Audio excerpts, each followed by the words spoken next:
வணக்கம் நண்பர்கள். டெல்லியில் கார் குண்டு வெடித்து 11 அப்பாவிகள் மரணமடைந்திருக்காங்க. அதை பற்றி சுருக்கமாக பார்க்கலாம். வீடியோக்கு சப்ஸ்கிரைப் பண்ணி சேனலுடைய வளர்ச்சிக்கு உதவுங்க. கூடவே பெல் பட்டன் ஆன் பண்ணிவிங்க. அப்போ தான் சேனலில் போகிற வீடியோ உங்களுக்கு நோட்டிஃபிகேஷனில் கிடைக்கும்.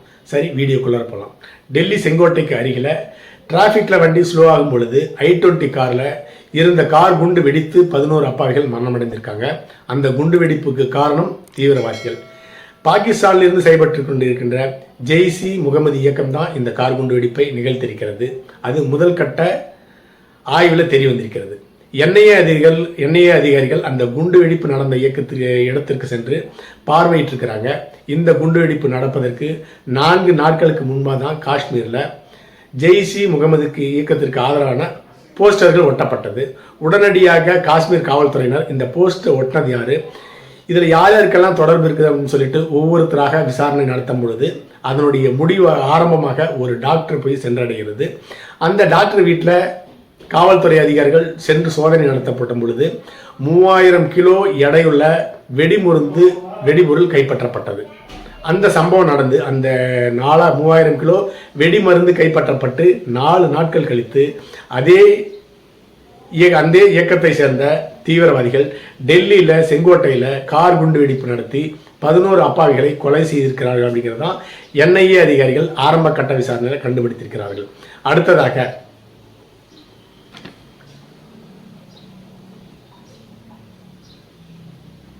அடுத்ததாக பாகிஸ்தான் தீவிரவாதிகளுக்கு இந்த குண்டு வெடிப்பில் தொடர்பு இருக்குது தெரிய வந்திருக்கிறது. இதில் 4 டாக்டர்களுக்கு தொடர்பு இருக்கிறது. அந்த 4 டாக்டர்களும் சமீப காலமாக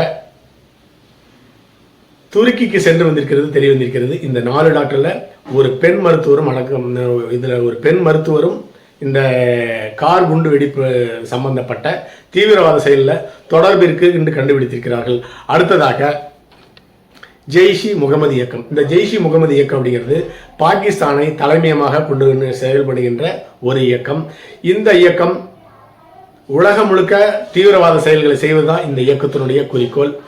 ஐரோப்பிய நாடுகளும் குறிப்பாக அமெரிக்கா இந்த இயக்கத்திற்கு தடை விதித்திருக்கிறது. அதனால உலகம் முழுக்க ஜெய்ஷ் முகமது இயக்கம் தடை செய்யப்பட்ட இயக்கம்.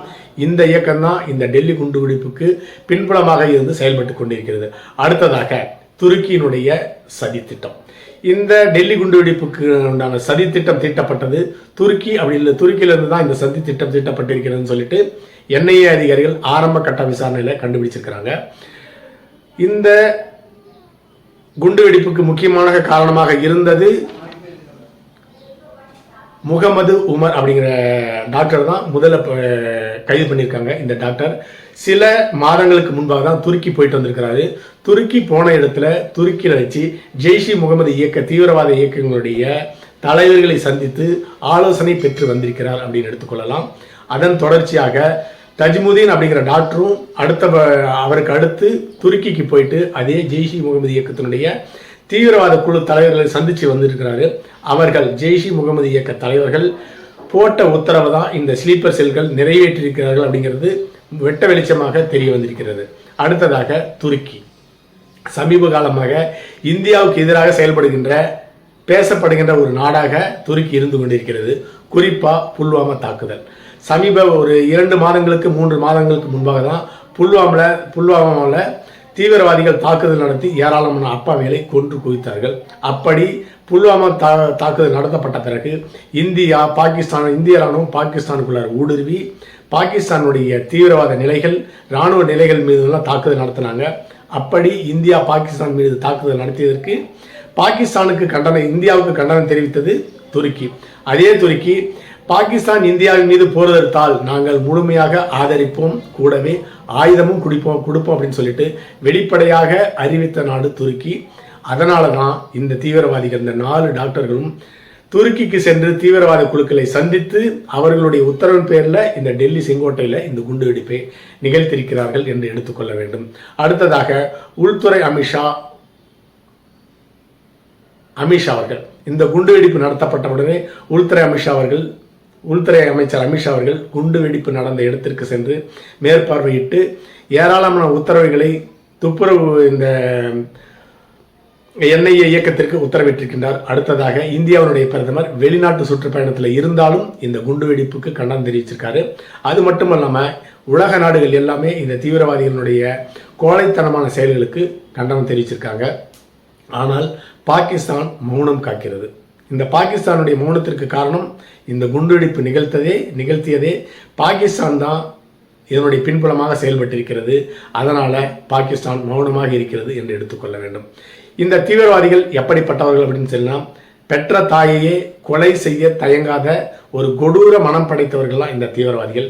ஏன்னு கேட்டிங்கன்னா, இந்த 4 டாக்டர்களும் பிறந்தது இந்தியாவில், வளர்ந்தது இந்தியாவில், டாக்டருக்கு படிக்க வச்சதும் இந்தியா தான். உணவு, உடை, சுதந்திரம் எல்லாமே கொடுத்தது இந்தியா. ஆனால் இந்தியாவுக்கே குண்டு வச்சு அப்பாவி மக்களை கொலை செய்ய துணிந்திருக்கிறார்கள் இந்த குற்றவாளிகள். இவர்களுக்கு, இந்த தீவிரவாதிகளுக்கு ஜாதி மதம் எதுவுமே கிடையாதுங்க. இவர்களுடைய குறிக்கோள் ஒன்றே ஒன்று தான், அப்பாவிகளை கொலை செய்கிறது தான் இவர்களுடைய குறிக்கோள். முஸ்லீம் மதம், இஸ்லாமிய மதம், கிறிஸ்துவம், இப்படி எந்த விதமான மதமுமே இவர்களுக்கு கிடையாது. இவர்களுடைய ஒரே ஒரு மதம் என்னன்னு கேட்டிங்கன்னா, தீவிரவாத இயக்கம் தான் இவர்களுடைய மதம். அந்த அடிப்படையில் தான் இந்த குற்றவாளிகள் சொந்த நாட்டு மக்களையே கொலை செய்ய துணிந்திருக்கிறார்கள் இந்த குற்றவாளிகள். இந்த குற்றவாளிகள் படிப்பறிவு இல்லாத அப்பாவின்னு சொல்ல முடியாதுங்க. எல்லாருமே மெத்த படித்த டாக்டர்கள். டாக்டராக இருந்து கொண்டே இப்படிப்பட்ட தேச துரோக செயல்களை ஈடுபட்டு கொண்டிருக்கிறார்கள். சரி, இந்த குற்றவாளிகளுக்கு கைது செய்யப்பட்டு வழக்கு நடத்தி தூக்கு தண்டனைலாம் கொடுத்தா ஒரே நாளில் மரணம் அடைந்து தியாகி ஆயிடுவாங்க. இவங்களை சிறையில் அடைத்து வாழ்நாள் முழுக்க சிறையில் வச்சிருக்கணும். சாப்பாடு தண்ணி எல்லாம் கொடுக்காம பட்னியாக சாகடிச்சாதான் இவர்களை பார்த்து மற்ற தீவிரவாதிகளும் திருந்துவார்கள் அப்படிங்கிறது தான் உண்மை. அதனால் இப்படிப்பட்ட தீவிரவாத தாக்குதல் எதிர்காலத்தில் நடக்காமல் இருக்க கொடுமையான தண்டனை இவர்களுக்கு வழங்கப்பட வேண்டும். அப்பொழுதுதான் இப்படிப்பட்ட சம்பவம் முடிவுக்கு வரும். அது மட்டும் இல்லாமல் சமீப காலமாக இந்தியாவில் இப்படிப்பட்ட தீவிரவாத தாக்குதல்கள் அப்படிங்கிறது பெருமளவில் கிடையாது. ஏன்னு கேட்டிங்கன்னா, தீவிரவாதிகளுடைய பிறப்பிடம் பாகிஸ்தான்லேயே முஸ்லீம்களாக இருந்து கொண்டு பாகிஸ்தான்லேயே குண்டு வைக்க ஆரம்பிச்சிட்டாங்க. மசூதியில், பஸ்ஸிலெல்லாம் குண்டு வெடித்து அப்பாவிகளை கொலை செய்ய அங்கேயே போயிட்டாங்க தீவிரவாதிகள். அதனால் தீவிரவாதிகளுடைய தலைமையாக இருக்கிற பாகிஸ்தானில் குண்டு வெடிக்கிறதுனால இந்தியாவுக்கு அவர்கள் வரவில்லை.